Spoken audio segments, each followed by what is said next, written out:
Have you ever loved a series so much and you wonder, wow, why doesn't everyone love this series like I do? Well, I have. I love Mushoku Tensei so much. And I want everyone to understand why I love this series. And so, this is the beginning of my series where I'll be breaking down every single individual episode, explaining why this anime is absolute peak fiction. I genuinely believe every episode is jam-packed with stuff to talk about, so this should be fun. Well, let's get right into the first episode. Right within the first few seconds, we got a few cool tidbits. First off, the unidentified man that seems to be in critical condition seems to be in his mid-30s. This will be our protagonist. We can also hear Senate, his future mother, in the background screaming because she's giving birth.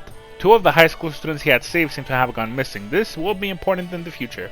We see that Rudeus is worried about the 3 students that he tried to save. So the first few seconds of the episode really do seem to try to paint Rudeus as heroic. To be exact, this is behavior or talk that is bold or dramatic, especially excessively or unexpectedly so. And I think unexpectedly is a key word here. Going off the type of person Rudeus was in his past life, I don't think anyone would have expected him to go out saving someone else. He then proceeds to laugh about the medical team having difficulty lifting him. And he points out how he's been a recluse for 20 years. That means around 15 years old is when he started being a shut-in. He says he is the type that would bang the floor for food. So that means something happened in his teenage years that completely shifted the trajectory of his life. So something dark to think about real quick. He is in the middle of dying, right? I wonder if had he somehow miraculously survived, if Senate would have maybe had a normal baby? Or maybe, you know, a little bit darker, could have been a miscarriage. Yikes. Pre-reincarnation, Rudeus being completely calm before dying, saying, oh well, my life was basically over anyways. Shows that despite being nearby death, to him it doesn't change anything. To him, he was already dead. His life was already over. While many people may have been dying and thinking of stuff they're leaving behind, he doesn't have anything like that. From his point of view, he had nothing left to live for. In this kind of situation, I kinda wish we could have seen more of Rudeus' past life. I wonder if maybe his mother or someone actually cared about him. But that's not consequential right now. Right now what we're worried about is that Rudeus does not care if he's dead. One more thing, he does mention that he wishes that he had not died a virgin. And that makes sense. We as human beings, no matter how sad or depressed we are, well, you know, we're still horny. So yeah, even though Rudeus stayed locked up in his room the whole time, he probably thought about going out and eventually meeting someone. Also considering he played dating sims and such, that probably also implanted the idea in his head. When Rudeus first opens his eyes in this new world, he actually still thinks he's back at the hospital, blaming his lack of mobility that comes with being a newborn to him being still in critical condition. But then when he stretches his arms to reach for Senate's chest, he finds out that he's a baby. And for the first time in this extreme situation, he finally loses his cool and lets out a loud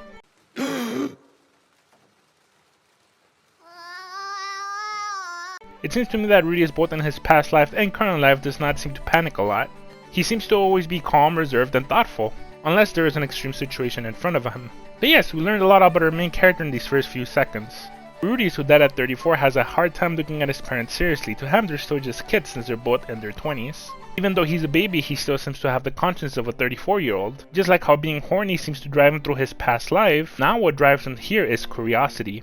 He explores his house, trying to learn as much as possible about his new life. Rudeus with his modern brain wants to play with a computer. That is his first instinct, and when he sees his father outside swinging a sword, he is rather surprised. I'm sure if you saw your neighbor swinging a sword outside, you'd also be really surprised.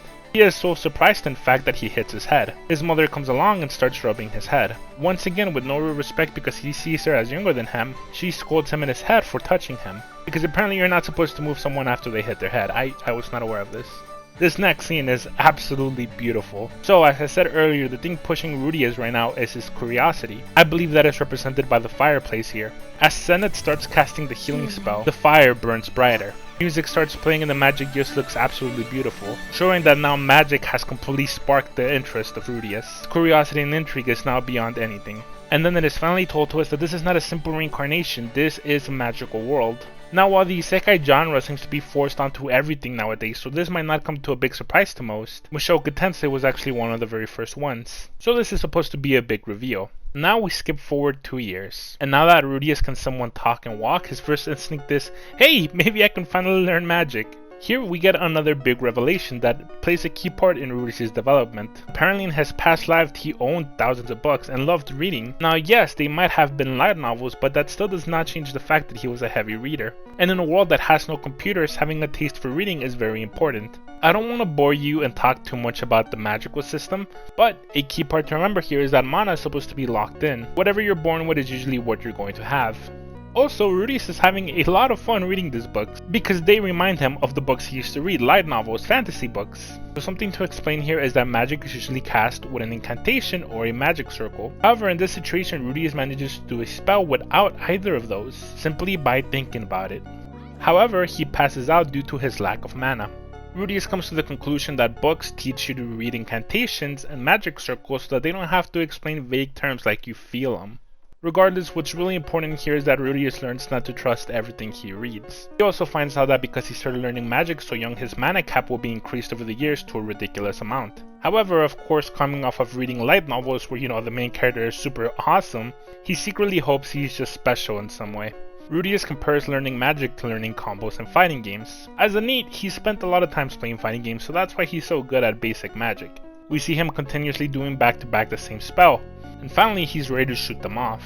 I don't want to bore you with long magic explanations, but basically there is reasons why people use incantations. Just because Rudeus can cast magic silently, when it comes to the spells that he's not comfortable with, it will always be better to do incantations. So here's a very important scene. This scene simply shows us the importance of incantations. Rudeus very lazily reads an incantation while holding out his hand. Hem, who took forever to shoot very small water balls, now automatically shoots a humongous one that destroys part of his house. This is the strength of incantations. While maybe slower and more obvious, they take much less practice to do. All you need is the raw talent to do them. This is the ultimate payoff of all of his training.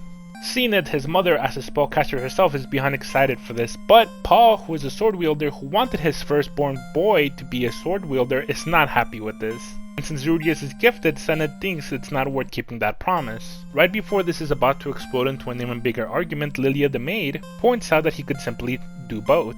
Paul and Senate quickly make up and start hugging again. This explains the simple dynamic the family has. Paul and Senate may have many disagreements, but Lily is there to mitigate. And with that agreement, they hire a magical teacher, and we get introduced to one of the fan favorite characters. While Senate and Paul were expecting an old man as a teacher, in reality, this is what they got, and I'll let Rudeus word it here. My great teacher is a socially awkward lolly with resting bitch face.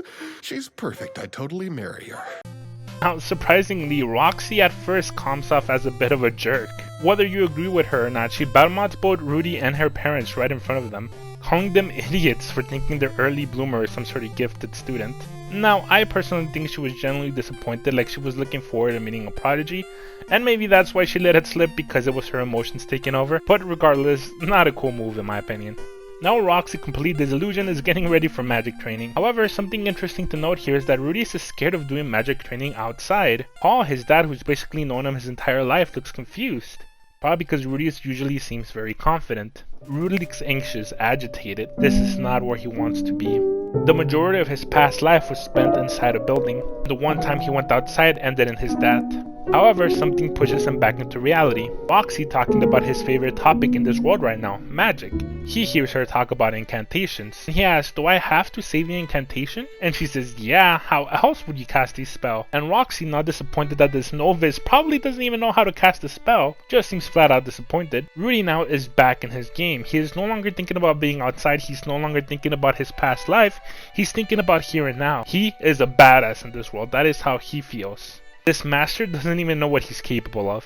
Now, while showing Rudeus a water ball, she manages to damage a tree. Fortunately, that seemed to be his mother's favorite tree. So she uses healing magic and fixes it right up. Now, Rudeus uses this chance to compliment her on her healing magic, because despite her being slightly rude, he's still in love with her and wants to marry her in the future.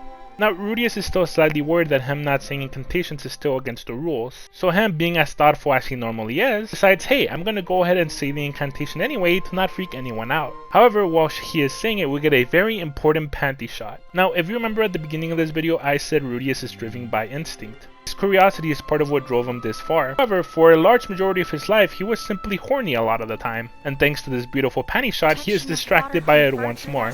Old habits die hard. And his usual cool and thoughtful self is out the window for a second here. And without meaning to, he cuts his incantation in half, stating that he hadn't even used it since day one. And plus the panty shot distraction, he was doomed to fail.